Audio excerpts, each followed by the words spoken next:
Hello and welcome to another React Rally speaker interview. I am Jameson Dance and I am here with Paul O'Shaughnessy. Oh man, I forgot to ask you how to say your last name. It's close. O'Shaughnessy. O'Shaughnessy. Paul O'Shaughnessy. Okay, great. Paul, do you want to introduce yourself? Sure. As you just heard, my name is Paul O'Shaughnessy. Yep, as you heard the second time. I work on a lot of JavaScript things over at Facebook. I'm here today because I've spent a lot of time working on React. So yeah, that's sort of my short intro. I really love open source, so I'm all over the internet doing open source as much as I can. I checked the React stats like on GitHub, and you are the top committer in React. Which means you make all the decisions, right? Isn't that how it works? Yeah, that's how open source works. It's just whoever has the most commits, everyone looks to them and then they decide. Right. So I assume pretty soon it'll be renamed to like Paul Act or something. I've been working on it. I haven't told the rest of the team yet, but... but you don't have to. That's the beauty of this model. It's true. Perfect. It's true. So how did you get started programming? How did you get into this? It's actually, I got started in like 7th grade when I got a graphing calculator. And for some reason, I decided to read the graphing calculator book. And there was this section on how to do programming in whatever TI-83 basic version exists. And I literally copied the program out of the book to build, it generated like a Sierpinski triangle on the graph. And I was like, whoa, that's really cool. And that was it for a little while. Then the next year in school, my computer actually broke at home. Like the hard drive failed. My dad refused to buy me a new hard drive, or us rather. So all I had was a floppy disk that I could boot from, and it had QBasic on it.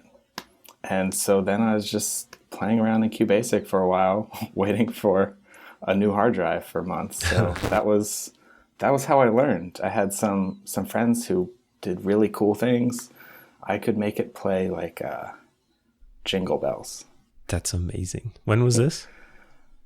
It's like 8th grade, so... okay. A while ago. Sure.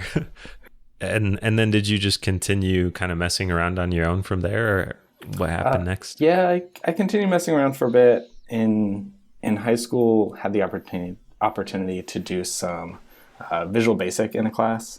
So that was sort of my real intro to visual programming. And I loved it. It was really fun. And so that's sort of what hooked me into the more user experience side of things, and why I got into web development sort of later, because I like to see that immediate result. Yeah. Cool. I was perusing your LinkedIn, as one does in the business world. And it says you went to CMU and you actually did, you got a master's in information systems management after an information systems undergrad.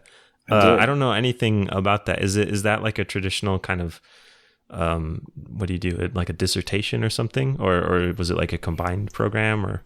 So it was an accelerated master's program. It was okay. A lot of sort of the same stuff that I did in undergrad. And really it was an opportunity for me to spend one extra semester, overlap on my senior year, and come out with a master's degree. I don't think I've ever used anything from that. But it was really fun to do. I got to do a nice big project with a company based in New York, and like building a visual tool for them as sort of our final project. So it wasn't a dissertation based master's, but sort of a final semester long project. Okay. But now people just have to call you master. Yes. So I guess it paid off. It's not quite doctor, but that's okay. Yeah. And then you spent some time at Mozilla, and then you went to Facebook after that. What attracted you to Facebook, I guess? Honestly, before I started here, I never pictured myself working here. But I had a number of people who had previously worked at Mozilla I had gone to school with, and they were people who I also never pictured working at Facebook.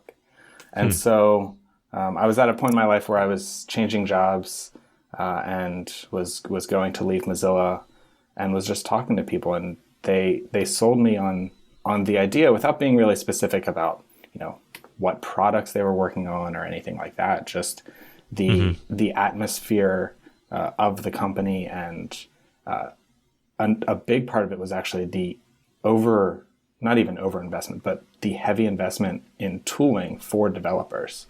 That was something that I hadn't seen previously. Tooling was always this secondary thing, but I talked to all these people and they're like, yeah, everybody's building tools to make other engineers' lives better. And I was like, that sounds great. Even if I end up building I don't know, another messaging app, or I guess this was before messaging apps were cool. I was just really excited. And then I came and I drank the Kool-Aid, and I'm still here. Sure. So I don't work at Facebook, as you can tell, but I remember very clearly, when I realized, people I know and work there, and they seem to really like it. And before I didn't really ever picture them as a cool tech company doing interesting things. It was just they make that thing that my grandma uses to post interesting stuff. Yeah. I think there's been a little bit of a shift as we've talked more about our open source projects and have been actively open sourcing these things, that some of the developer mindset has shifted a little bit. So sure. Yeah. So we talked a little bit about how you do React stuff. How did that come about? How did you get so involved in working on React at Facebook? So as you mentioned before, I was at Mozilla before this, and open source is sort of super critical to their mission, and I really jumped on that train. The idea of being a part of this community that is helping each other, sort of building all of these things that we can all use and learn from, was super attractive. And so when the opportunity came up to work on this project that the team had been talking about open sourcing it, I jumped on that right away and offered to help out any way I could, and sort of just led the efforts a little bit. I think it helped that I had done open source in the past and had some of that experience with taking community contributions and how to handle some of that stuff. There were just a number of people at Facebook who, especially on the front end, we had not done a lot of open source, but we had hired a lot of people who had done open source in the past. And just as a front end organization, we were really excited to start doing more. So it sounds like you got into it because of the experience you had with open source. I mean, were you using and working on React internally before that, or you just came on as this person that kind of knew how to work in an open source model, and then you picked up all the React stuff after that? It's a little bit of both. So I first joined before we were open sourced. I joined. We had talked about it, but there was still a lot to do. There was a lot to do internally as well. We weren't using it as heavily as we are today. And so just a lot of API improvements, a lot of internal refactorings. So I joined, did a bunch of that stuff before the open sourcing happened. So I was asking you before the interview what else we could talk about, and you said that you do other random JS stuff at Facebook, which so it sounds like you do both React and not React, That's which true. encompasses the total of everything you could possibly do. Do you want to talk about some of the other stuff that you do too? Sure. One of the other sort of larger projects is actually our use of ESLint internally. We had used JS Hint for a long time. It worked really well. And last summer, I worked with my intern, and my intern actually did the hard work. So he's going to get the bulk of the credit here. And so he switched us over from using JSHint to ESLint, and I've been maintaining and helping us write custom rules and sort of improving the health of our JavaScript internally. And Sure. so a part of that is doing these code mods that cut across, thousands of files. So like last week we did a code mod that changed our flow annotations from using semicolons to commas. Just for a code consistency thing, we set up the lint rule, brought in this rule from open source, ran it over our code for a couple hours, and then checked that in. So a nice little 30,000 line diff, sorry, to change a bunch of JavaScript, which is a lot of fun. I like to have opinions about code style. I know. Sure. I know many people don't, so I totally respect that. But you're wrong. So you mentioned code mods, but can you define a little bit about what those are if people haven't heard of them? Sure. Code mods are a way to just make sweeping changes to your JavaScript, or really any programming language. And so the idea is that if you need to change an API, you can feel free to change that API in the library and then run a script that can be as simple as doing like a regular expression replace over your entire code base, and you check that in one diff. And so I think historically you see a lot of people who migrate APIs over time. They introduce a new API, and the practice becomes to use that new API, but then the old API sticks around, and you have this code that has sort of aged along with that. And so Sure. The idea is just to keep your code healthy. So when you say that you have this 30,000 line diff, is that across all of Facebook's front end code that you're just running this rule and updating this style thing across all of it at once? Exactly. Ooh. Yeah. That sounds so intense. It's frightening the Yeah. first few times. A lot could go wrong in theory. I'm pretty sure I ran one of these in the past and messed something up and actually broke Facebook internally before fixing it. So that's always fun to do. I'm going to change all the vars to cars. Ho ho. So you said a lot of this was from your intern too. Who's the intern? Benjamin Woodruff. He actually joined us full time just a couple months ago. So he hasn't taken over ESLint yet. Maybe Ben. I don't know what you're working on these days, but feel free. You can claim all the glory for yourself. Yeah. And you can do these interviews. And if you do enough of those 30,000 line diffs, then you will be the top committer on the Facebook front end code. And then you get to maybe like replace Mark Zuckerberg. I think that's how it works. Yeah. He's like the final boss at the end of the code or something. I don't know. Anyways, so your React Rally talk, you explained to me a little bit ago kind of the direction you were taking, and it sounded really exciting to me. Do you want to talk a little bit about what you're thinking of doing? Sure. So the core idea is that there are a ton of people who are excited about React, who are using React. There's not a lot of insight into how React works. And so what I'm planning to do, and this might change a little bit based on how much I can fit in 30 minutes and how much this actually works on slides. Sure. But I'm going to try to build React on stage and tell you how it works. So we'll sort of build up some of the virtual DOM stuff, introduce how that actually fits together with the real DOM and how all the updates apply. And there have been a lot of questions about how this all works, and the code base itself is super daunting to try to get into. So I kind of just want to demystify it a little bit. I have seen a ton of interest into the internals of React. It seems like people have, there are a couple kind of core technical ideas that people get really excited about, and the virtual DOM is one of them. And then it's like, how does React work? A virtual DOM, and then a miracle occurs, and then your code does things, and there's like all these other missing pieces. So it seems like as people figure out more about how to build applications in it, they start to want to know what it's doing under the hood. Do you think this is Absolutely. just kind of a, I don't know, the React community maybe evolving and maturing a little bit? So now that there's a little more room for curiosity about how things work under the hood now that the basic how do I make an app in React questions are a little more answered. Yeah, I think this is definitely true. I think there's also the case where people are hitting some of the limits of React, and they want to start contributing and see how they can improve React's performance in some areas, and they just it's hard to get started. So hopefully this will help. Sure.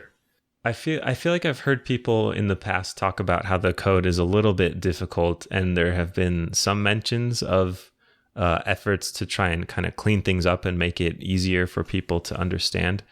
Do you think is that work that is continuing? Like, are there any major efforts underway to refactor stuff, or I don't know, pull out abstractions, or kind of rearrange the code base, or are the efforts mostly around kind of documentation and education? I think there's still a lot of code cleanup and reorganization we can do. There are some Facebook isms that make it even harder. Yeah, I was going to ask about that. I've read the code a little bit, and it's really hard for me to grok like the module system that it Yeah. seems to be using. Yeah, so I filed an issue a while ago about stopping us from using that. Basically, this whole provides module system works really well for Facebook. And the idea behind it is pretty simple. Basically, your module name is unique across the entire code base, and you can require it from anywhere. You don't need to know the full path. You don't need to know where in the file system it exists. And so that works great for us as a company, as a giant code base. For a smaller code base, outside of that ecosystem, it's absolutely confusing. So I hope to get rid of that. I hope to sort of transition it all towards CommonJS or ES6 modules, and get us there. I think that's sort of the biggest confusing aspect of the code. There are definitely actual concepts that are hard. The whole transaction system gets weird. The events are super, super complicated. Yeah, I saw Dan Abramov say something about how he didn't understand events. No, we've joked on the team, and we all like to say that none of us fully understand it. Together, we form one complete brain that understands the event system, but any individual. You need to like pull a Power Rangers and form, what is that, the Megazord? I can't remember what the thing is that they all come together I don't remember what it was called, but it was a great show. Yeah, it definitely was. It doesn't age well. It's on Netflix.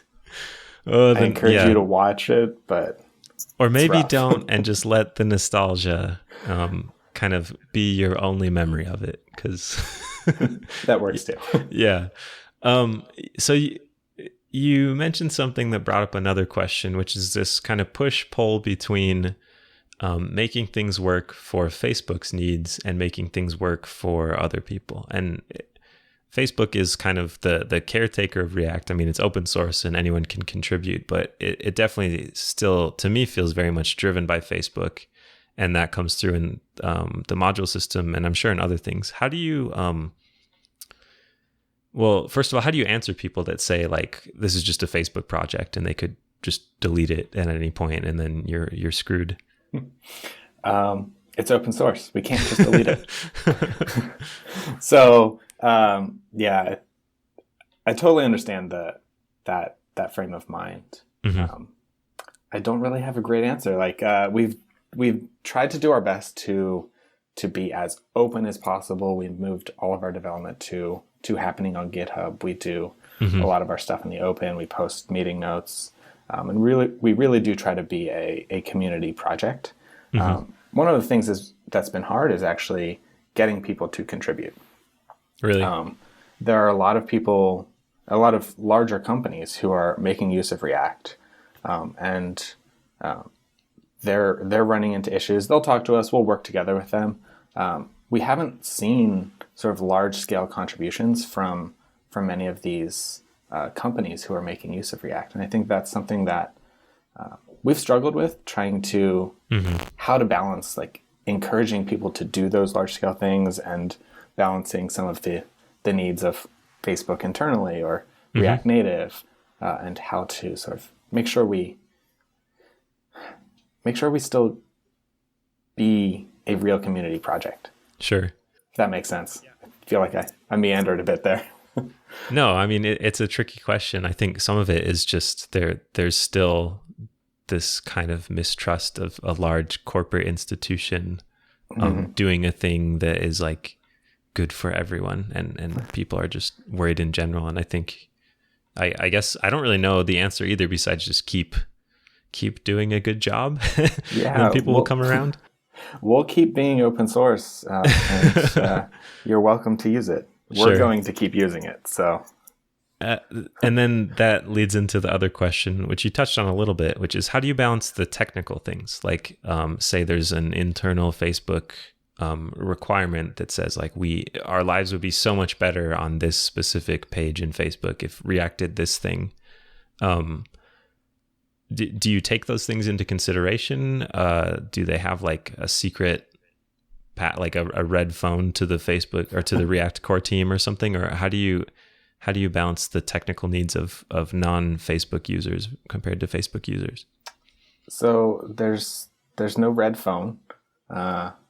We do have internal Facebook groups that the React team is paying attention to. So I guess in a way there's some internal insight. Or some insight into what internal teams need and are asking for. A lot of times we'll push back and we'll try to really uncover why teams are asking for some particular feature. And if we decided something that's worth doing, we'll definitely be posting on, GitHub. We'll file an issue and say like, this is the plan. This is, some new feature that we think is important. A lot of times these ideas aren't just coming from internal teams. We've talked a lot with external people as well, and there's a lot of overlap in what people are asking for. And so we use that to sort of plan out some of the bigger features that are going to happen. So a lot of it is really just the like sort of core underlying reconciler stuff at this point. Like the update algorithm and how that gets run and when it gets run. And so that's one of the big projects that's been happening as a result of a lot of internal and external communication. And hopefully after your talk, I will understand what that means. Me too. Cool. Well, Paul, thank you so much for your time. I'm really looking forward to your talk. Like I said, it seems like a thing that the community is starting to focus on more, so it feels very timely. If people want to hear more from you, how can they do that? I'm on Twitter and pretty much anywhere on the internet as Zpao. That's ZPAO. I forgot to ask you, where does that come from? So PAO. Those are my initials. Okay. And the Z is for awesome. That sounded very practiced. I've gotten the question a few times. Okay. So it was back when, a lot of cars had a Z, like the Nissan 350Z. Yeah, and that's cool. The Z just like looks fast. Yeah. And so it kind of became a thing. Okay. And it stuck. It's nice and short. I get a 4-letter domain name. You do, and there's no company squatting on that, so. No. Not yet, anyways. Okay, well, Paul, thank you so much for your time, and I'm looking forward to seeing you at the conference. Yeah, thanks for having me. I'm excited too.